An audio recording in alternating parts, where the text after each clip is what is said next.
안녕하세요. 아이들의 당을 줄이자 카이신입니다. 안녕하세요. 아이들의 당을 줄이자 실록입니다. 네, 오늘은 지난 시간에 우리 책 리뷰했던 내 아이를 해치는 가짜 음식 마저 진행해 보도록 할게요. 네, 파트 2. 진짜 음식을 먹이면 성적도 행동도 달라진다 부분에 대해서 좀 이야기하도록 하겠습니다. 소제목들 한번 보실게요. 일본, 영국, 미국에서 일어난 밥상 재건 움직임. 머리가 좋아지는 두뇌 음식으로 집중력과 성적을 올린다. 세계와 우리 역사에서 찾아낸 머리가 좋아지는 음식들. 음식은 성적의 바로미터이자 성격을 좌우하는 키. 6살까지 먹은 음식이 앞으로 살아갈 뇌를 만들어낸다. 네, 제목만 딱 봐도 이제 아이들 공부 잘하기를 바라는 부모 마음이 딱 와닿습니다.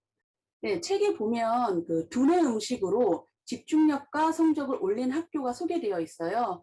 영국의 바이오센터라는 연구소에서 두뇌 음식 프로젝트를 진행했는데 문제 학교로 유명했던 그 영국의 친해팍 초등학교가 선정되었어요. 전교생 대부분이 품행이 좋지 않았고 성적은 영국 내 최하위권이었다고 합니다. 음식과 아이들의 행동 그리고 학습 능력에 관한 연구를 위한 그런 프로젝트였는데 일단 가장 큰 변화는 급식이에요. 기존의 학교에서 나왔던 급식은 생선튀김, 감자튀김, 햄버거, 피자 같은 간편식이 대부분이었어요. 네, 프로젝트 이후에는 현미밥, 메시포테이토, 브로콜리, 유기농 소시지 이런 조미료 사용하지 않은 건강한 식단으로 바꾸었습니다. 그리고 정규 수업에 음식 수업을 도입해서 아이들과 함께 식재료와 건강에 대한 공부를 했다고 해요. 교장 선생님이 인터뷰하시길 이런 음식 수업은 4살에서 11살의 어린 아이들에게 반드시 필요하다. 어린 아이들일수록 좋은 음식과 식단에 대해 알게 되었을 때 건강한 음식을 선택할 확률이 높다. 또한 그런 아이들이 청소년이나 성인이 되었을 때 자연스럽게 올바른 식습관을 가지게 된다고 말씀하셨습니다. 요즘 아이들, 저희 아이들 보면 어린이집, 유치원, 학교에서 정기적으로 이런 교육 잘 해주고 있어요. 그리고 사실 우리나라 학교 급식은 굉장히 우수한 편이거든요. 급식 검수를 가봤던 엄마들의 공통적인 의견이에요. 아쉬운 점이 있다면 개별 선생님들의 인식은 아직 조금 부족한 편이라 여전히 보상 개념으로 사탕이나 초콜릿 등을 활용하는 것이 좀 아쉽습니다. 이거는 뭐 전반적인 사회 인식 변화가 필요한 부분인 것 같아요. 네, 그리고 식사 외에도 영양제 보충에도 신경을 썼는데요. 종합 비타민과 오메가3를 먹이기 시작했다고 해요.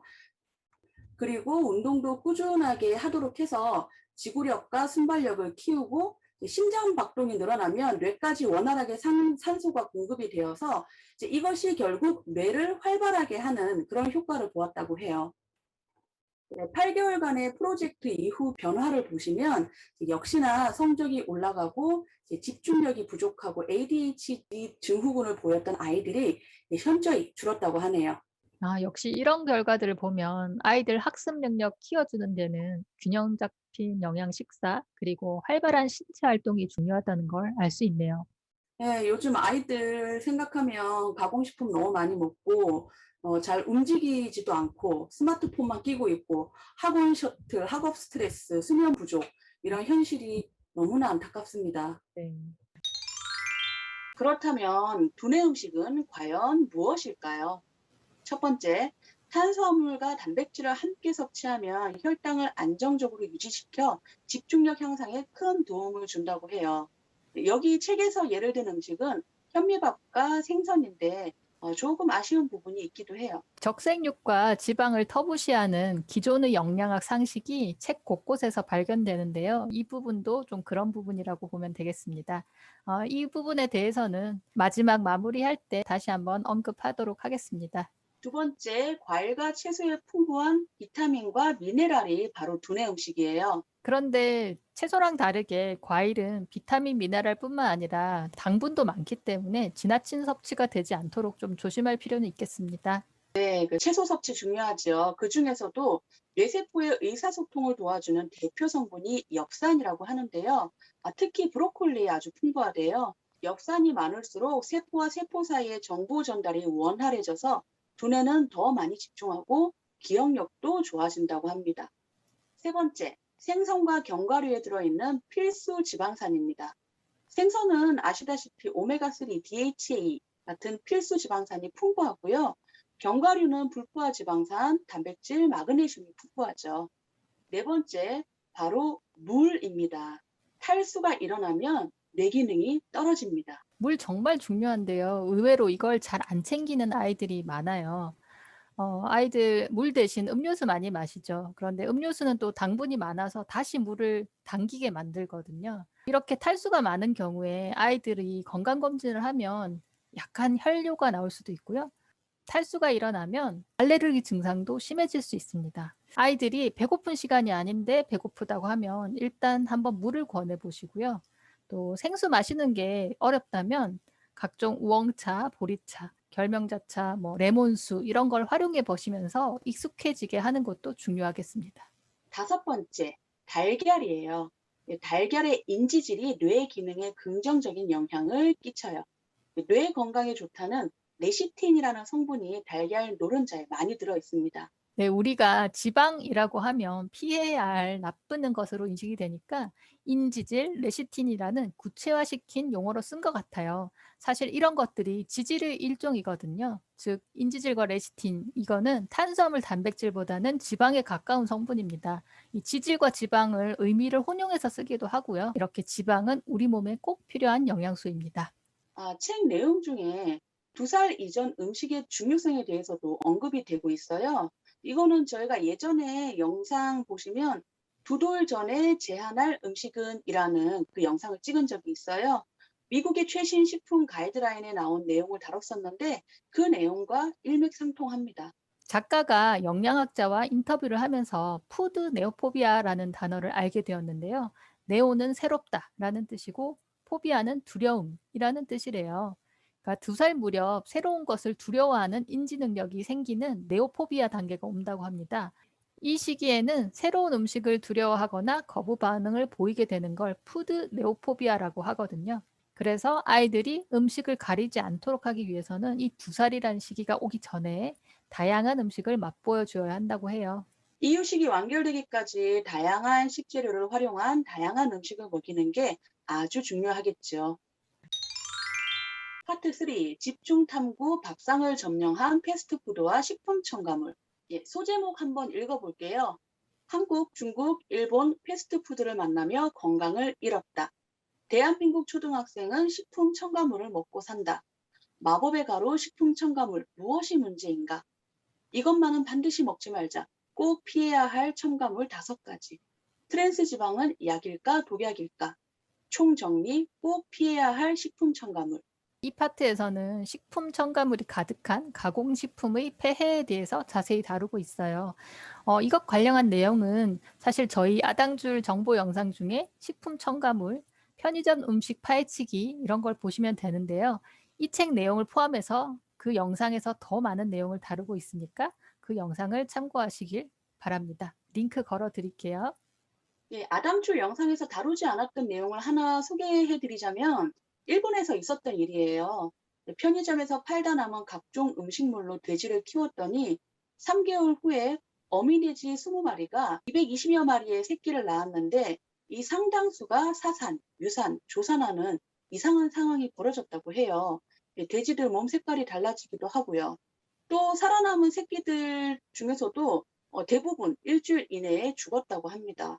같은 잔반이지만 집에서 먹고 나눈 음식과 온갖 식품 첨가물로 범벅된 음식에는 분명히 차이가 있다는 걸 보여주는 사례라고 할 수 있겠네요. 그리고 엄마들의 착각? 우리 가공식품 안 먹어요. 집에서 집밥만 해 먹였다고 생각하지만 사실 사용하는 조미료나 간장 등을 잘 살펴보아야 하거든요. 여기 마트에서 잘 팔리는 굴소스와 진간장의 원재료명을 퍼왔어요. 다양한 식품 첨가물이 있는 거 보실 수 있죠. 제가 학교 급식 아까 좋다고 말씀드렸죠. 오히려 학교 급식에 사용하는 조미료는 이 진짜 전통 간장류를 쓰더라고요. 첨가물 없는 경우가 더 많아요. 그러니까 집에서 음식을 하실 때도 가급적 첨가물 없는 소스류를 사용하시길 권해드립니다. 네, 파트 4. 생활을 바꾸고 마음을 뒤집어야 밥상이 살아난다. 소제목 한번 읽어보겠습니다. 안전한 식탁, 결론은 유기농과 전통 밥상이다. 건강식 K푸드, 일본 의사가 극찬하는 한국 식재료. 편식하고 투정 부리는 아이, 음식과 친해지는 것이 먼저다. 야식 증후군과 정크푸드에서 탈출하기. 이거 한 입만 먹으라는 애원이 아이를 망친다. 여기서 유기농이라는 거에 상당히 부담을 가지실 수도 있는데요. 사실 유기농이 아닌 일반 농산물을 먹어도 가공식품을 먹는 것보다는 훨씬 나은 선택이라고 생각해요. 그래도 좀 여유가 있다면 유기농으로 먹는 게 좋을 것 같긴 해요. 그 이유를 어느 아이의 모발 검사 결과를 들어서 얘기하고 있는데요. 초등학교 4학년 남자아이인데 뭐 별다른 돌출 행동 없는 평범한 아이라고 해요. 집밥 잘 챙겨 먹고 인스턴트나 정크푸드 별로 즐기지 않고요. 나물 반찬도 참 잘 먹는 아이래요. 그런데 아토피가 사라지지 않고 감기에 잘 걸리는 약한 체질이었던 거죠. 거기다가 아이가 키가 잘 크지 않아서 엄마가 굉장히 걱정이 많았는데 모발 검사 결과를 보니까 비소 함량이 매우 높은 수치로 나타난 거예요. 이제 뭐 괜찮은 식습관을 가진 아이의 몸에 비소가 쌓이는 이유는 뭘까 했더니 바로 토양이라는 거예요. 오염된 땅에서 자란 채소를 먹어서 토양 속 중금속이 몸에 쌓일 수 있다는 거죠. 요즘은 유기농이 뭐 항상 비싼 건 아니거든요. 어쨌든 비싸다 하더라도 비싸기 때문에 계획성 있게 구매하고 또 버리는 거 없이 알뜰하게 잘 먹게 되기 때문에 오히려 합리적인 소비를 할 수 있다고 보셔도 됩니다. 이 외에도 이 파트에는 아이들에게 올바른 식습관을 잡게 해주는 팁을 많이 소개하고 있어요. 저희가 이미 언급했던 아이들과 같이 장보기, 같이 요리하기, 음식 기록하기도 나오고요. 그리고 야식 습관을 잡기 위해서 팁이 있는데요. 야식 증후군은 저녁 7시 이후 식사가 전체 식사의 50% 이상을 차지하는 경우를 말한다고 해요. 이것이 습관화된 경우는 사실 생활 전체 리듬을 먼저 살펴봐야 하는데요. 일단 너무 늦게 자지는 않는지, 또 활동량은 충분한지 봐야 되고요. 그리고 이런 야식 증후군의 경우에 오히려 아침을 먹어야 저녁에 하루에 대한 보상처럼 야식을 먹는 악순환을 끊을 수 있다고 해요. 그리고 정크푸드를 좋아하는 경우에는 한 번에 끊으려고 하지 말고 서서히 조금씩 전환하라고 해요. 햄버거를 좋아한다면 집에서 햄버거를 만들어주면서 채소를 더 많이 넣어준다든지 하는 식으로요. 그리고 평소에 잘 제한시켜 놓고 생일이라고 또는 뭘 잘했다고 그런 보상으로 한 번에 정크푸드를 사주는 건 하지 말라고 해요. 이 즐거움과 정크푸드가 연결되어서 정크푸드가 즐겁고 행복한 것으로 생각할 수 있기 때문입니다. 저희도 가끔 시켜 먹고 사 먹고 하긴 하는데 이게 특별한 이벤트가 되지 않도록 자연스럽게 생활 속에 녹아들도록 그렇게 하고 있어요. 그리고 한 번 싫어한 음식은 평생 싫어한다고 생각하고 식탁에 안 올리게 되는데요. 엄마도 사람인지라 내가 한 요리를 잘 안 먹어주면 마음이 상하기 때문에 안 먹는다는 결과가 예상되면 그 행동을 안 하게 되죠. 물론 또 안 먹는 음식을 또 억지로 해서 아이에게 먹으라고 강요하라는 얘기는 아니고요. 아이가 잘 안 먹는 음식이라 해도 좀 조리법을 달리 해가며 애가 안 먹으면 내가 먹지 뭐 하는 마음으로 다시 한 번씩 이렇게 노출시켜 주는 게 좋다고 합니다. 마지막으로 책은 정말 추천드리지만 저희가 저탄고지 키토제닉 식단을 아는 저희로서는 일부 아쉬운 점이 있었는데 몇 가지 정리해 볼게요. 먼저 동물성 식품보다 식물성 식품이 좋다는 시각이 전반적으로 깔려 있어요. 전통적인 영양학 상식에 가깝긴 하죠. 하지만 동물성 식품도 분명 몸에 이로운 점이 많거든요. 가공식품이 아닌 천연 식재료로서의 동물성 식품이라면 너무 터부시하지 않았으면 합니다. 그리고 트랜스 지방의 해로움을 언급하면서 쇼트닝이나 마가린 대신 식물성 식용유를 사용하라고 되어 있어요. 하지만 식물성 식용유는 그거 자체가 공장에서 생산된 가공식품이라고 보시는 것이 맞고요. 이제 여러 번 말씀드렸지만 올리브유, 코코넛유, 압착 들기름을 제외한 식물성 식용유는 오메가 6 함량이 높아서 몸에 염증을 많이 일으킵니다. 저희가 추천하는 천연 지방 종류는 그림과 같이 올리브유, 코코넛 오일, 그리고 라드, 그리고 버터 이런 천연 지방이 되겠습니다. 그리고 채소의 이로움을 소개한 내용 중에서 생으로 먹거나 살짝만 데치라는 언급이 나오더라고요. 이 부분의 경우에는 아무래도 채소의 비타민이 가열 조리 시에 손실되기 쉬워서 언급되는 문구인데요. 요즘은 채소의 렉틴 단백질에 대한 연구가 많이 소개되고 있어요. 이 렉틴은 식물이 포식자로부터 자기 몸을 보호하기 위해 만들어낸 독성 물질이라고 생각하시면 이해하기 쉬운데요. 그래서 장이 튼튼하지 못한 경우에는 생채소를 먹으면 오히려 불편할 수가 있어요. 렉틴은 채소를 익혀야 오히려 제거할 수 있고요. 아이들의 경우에는 사실 아직 장이 튼튼하다고 보기 어려워서 특히 알레르기 있는 아이들은 장이 또 많이 약하거든요. 그래서 저는 이 책에서처럼 생야채를 먹으라고 권하기보다는 좀 익혀 먹을 것을 권하는 편입니다. 네, 이렇게 내 아이를 해치는 가짜 음식 책에 대해서 리뷰를 해 보았는데요. 여러분 아이들 식단 꾸리는데 좀 도움이 되셨으면 하고요. 저도 다 아는 내용이라고 생각했는데도 리뷰하면서 좀 새삼 깨달은 부분도 많았어요. 그리고 혹시나 여러분 주위에 아이들의 이런 행동 문제로 고민하고 있는 집이 있다면 여러분이 또 이렇게 소개해 주시고 도움을 주셔도 좋을 것 같습니다. 우리 아이들이 알레르기에서 자유로워질 수 있도록 아당줄 실천해 보세요.